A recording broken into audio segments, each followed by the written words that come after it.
વડોદરા જિલ્લાના સાવલી ખાતે ખાકરિયા ફાટક પાસે ઓવરટેકિંગ મામલે મારામારીનો બનાવ સામે આવ્યો હતો।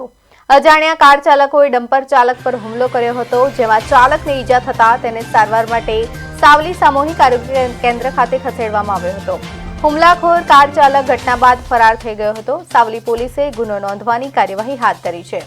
ઈજાગ્રસ્તના જણાવ્યા મુજબ હુમલાખોરોએ લૂંટ કર્યાનો પણ આક્ષેપ કર્યો છે।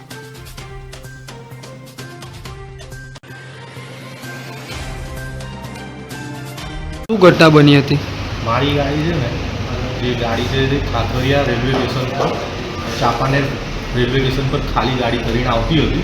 એમાં ડ્રાઈવર શાંતિથી ગાડી ચલાવીને આવતો હતો। એક ત્રાહિત વ્યક્તિ, જે અત્યારે ખબર નહીં જે પણ છે, ત્રાહિત વ્યક્તિ કોઈ નેતાના સન છે। હવે એ મારી ગાડીની આગળ ગાડી મેકી, મારા ટીએમની ગાડીની આગળ ગાડી મેકી અને ડ્રાઈવરને 2 થપ્પડ માર્યા।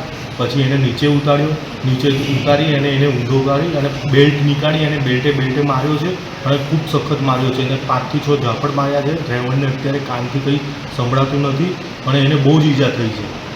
અને જેમને તેમ ગારાગારી કરી છે અને ધમકી આપી છે। તો હું એક જોઉં છું કે મારા માણસને ન્યાય મળે, અને હું એ ઈચ્છું છું।